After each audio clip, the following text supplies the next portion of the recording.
Hi, I'm Lorelei Morrow, and I will be reading Chapter 11 of Ways to Make Sunshine by Renee Watson.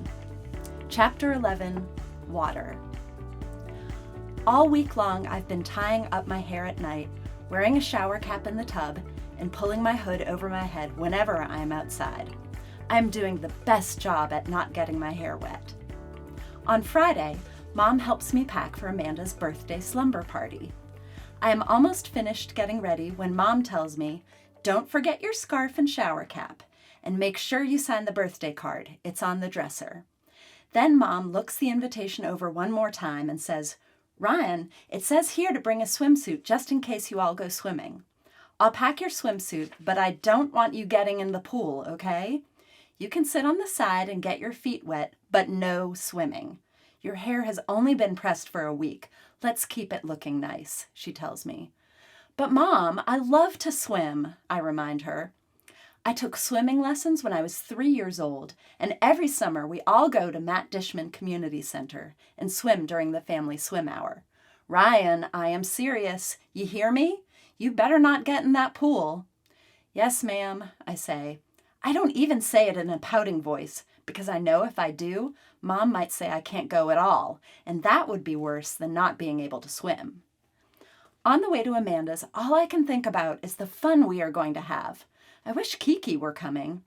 She's at her dad's for the weekend, so she's missing out on all the birthday fun. I wonder what we'll do first. Eat birthday cake? Chocolate, I hope. Watch a movie? Or maybe have a dance party? I wonder who will be the first one to fall asleep and who will be the last. I wonder how many other friends Amanda invited. I wonder if Amanda's new friends will like me. I wonder if I will be the only brown girl. I wonder if they will think I'm weird for not getting in the pool. We pull up to Amanda's new house. It looks nothing like her old house. It is wider and taller, and everything looks better than what I have at my house. Mom drops me off with kisses and says, "I'll pick you up tomorrow afternoon." The first thing Amanda says to me is, "I'm so glad you're here." Zoe, Amanda's younger sister, runs and gives me a hug. She is 5. "It's Amanda's birthday," she tells me, like I don't know.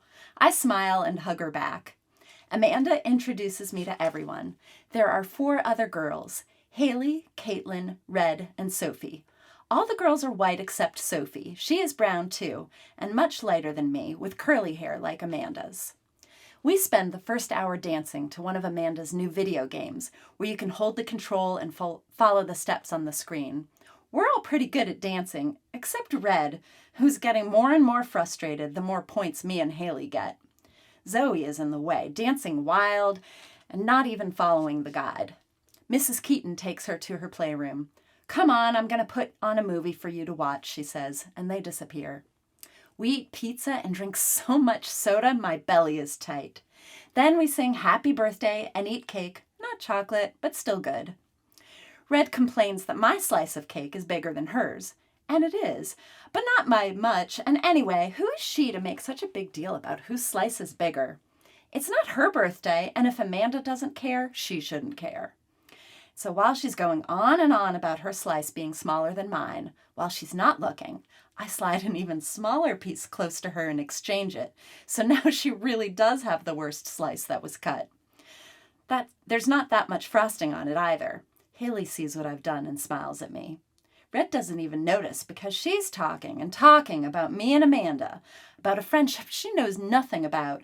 She says, "Who is Ryan, your best friend or something?" Amanda says, "Yes, she is. I've known her since the 2nd grade. We lived on the same block." "Well, you don't live on the same block anymore," she says. "You two barely see each other. How can you be best friends?" It doesn't matter where your friends live. Home is not about, yeah, it does matter, and I live right across the street. I spend time with Amanda every day. We walk to school together, and we walk home from school together. We hang out on weekends. I wish Kiki were here. I wish Amanda's birthday party was like last year. Just Amanda and Kiki and me. 3 friends is enough. Good thing Amanda's mom calls to us. "Girls, let's get ready for the swimming pool." Red runs to change into her bathing suit, and everyone is acting like she didn't just say the meanest thing to me. But it doesn't matter now. We're all changed and we're going to have fun at the pool. I have never been in a house that has its own indoor swimming pool. I think if I lived in a house like this, I would swim every single day and not just in the summer. Mrs. Keaton is in a bathing suit too, but she doesn't get in the pool. She is lying on a lounge chair reading a book. She says, "There are floaters if anyone wants to use them." Everyone knows how to swim, so no one gets any of the foam noodles. Amanda's older sister, Melissa, is in the pool with us. She is 17 and she used to be a lifeguard at the community center until they moved. I wonder if she volunteered to watch us or if Mrs. Keaton is making her. Melissa sees me sitting on the edge of the pool and calls over to me. "You don't want to join us?" "No, thank you," I tell her. I don't say anything about my hair, just dip my feet in the water and kick up a gentle splash. But then Red backstrokes over to me and says, "What's the matter? Scared of the water?" She doesn't give me a chance to tell her how good a swimmer I am and how every summer I go to the pool. "It's not that deep," Red says, pointing to her right. "If you stay on that side, you can stand up in the water. Don't be a scaredy cat." "I'm not a scaredy cat," I tell her. Red shrugs and whirls away and joins the other girls, who are all playing Marco Polo. Sophie is trying to tag someone, and every single time she gets close to Amanda or Caitlin, she misses. It's so funny to watch her, waving her hands from side to side, almost reaching them, but not. Finally, Sophie tags Red, and then all of a sudden Red is tired of playing. "Why don't we do something else?" she says. I think she says this because she doesn't want to be it. Red says, "Let's see who can hold their breath underwater the longest." She swims closer to the girls. They huddle and wade in the water. "Whoever wins is Amanda's new best friend." Red looks at me when she says this. "Too bad you can't swim, Ryan." "I can swim." "Well, you're not in the water, and that means you're not Amanda's best friend anymore. What kind of person shows up to her best friend's birthday party and refuses to play with everyone else?"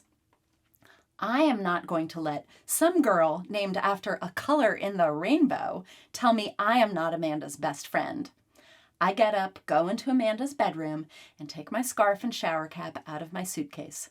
I know Mom said not to go swimming, but technically this is not swimming. Plus, I am tying my hair up like I do at night and wearing my shower cap like I do in the tub. Double protection. My hair won't get that wet, will it? I rush back to the pool and get in. "We can have the contest," Amanda says, "but it's not about being my best friend." Yes, it is. I can tell Red is serious, and so am I. Once I get in the water, Red says, "Okay, now who can hold their breath underwater the longest? Ready? 1, 2, 3, go!" The 6 of us sink our heads into the water. Our eyes get big, and mine begin to sting, but I stay underwater. Haley is the first to pop up, and then Caitlin. Sophie is next, and I can't believe it, but Amanda is right after her. I thought she might beat us all, which would be funny if she won being her own best friend. It gets down to me and Red. I close my eyes and hold on a little longer, and in a few seconds, I hear the water splash and realize Red has given in. I won! I won! I leap back up on top of the water, and I'm ready to celebrate. I am Amanda's best friend. I will always be Amanda's best friend. I expect Amanda to be smiling, and maybe Caitlin, Sophie, and Haley too. But instead of smiles and cheers, they are all just staring at me.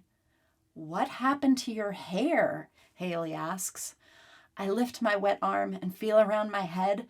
My scarf and shower cap are not there. They are floating in the water. My hair is wet, and I can't see it, but I know it isn't straight anymore. I can tell by how fluffy it feels when I squeeze it. All of the other girls' hair is wet too, but the wet girl's hair is slick and straight now that it's wet. The water makes Sophie's and Amanda's curly hair even more curly. "Your hair looks like it got electrocuted," Red says. I rush out of the pool, grab my towel, and go to the bathroom. I stand in front of the mirror, dripping wet from the pool and my tears. I dry off and sit on the floor. I can't go back out there. Some of my hair is straight, some of it is puffy. I remember what Ray said about my hair looking weird, and Red's voice too. Melissa knocks on the door and asks me if I'm okay, but I don't answer. Mrs. Keaton knocks on the door and asks me if I'm okay, but I don't answer. Then Amanda comes to the door. She doesn't knock or ask me if I'm okay. She just sits on the floor. I know it's her because she is the only one here who knows that when I'm upset, I don't want to talk about it. I can hear her breathing, and I know she'll sit there as long as I am in here. I don't want her to miss her party, and I don't want the other girls to think I'm a crybaby. I stand close to the door and whisper to Amanda, asking her to go into my suitcase and bring me my comb. She leaves and comes back, and I open the door and let her in. I stand in front of the mirror, and I really just want to start crying all over again. Now that my hair is drying, it is even more puffy and ridiculous looking.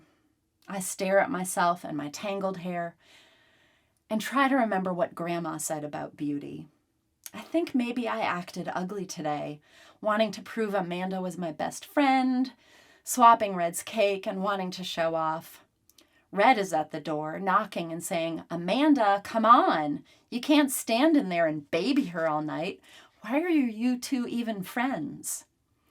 Amanda says, "We just are," and leaves it at that. And this makes me love Amanda even more and lets me know that no matter where we live or how big or small our houses are, we will always be friends. I am not good at twisting my hair, but I am good at combing through it. Mom always has me comb through it before she washes it. I part my hair into 4 sections, like Mom taught me, and I comb through it. I wet the comb and go through each section a second time. Now all of my hair is big and full and not flat at all. Amanda gives me a rubber band and I pull my hair into it, making a big, big afro puff.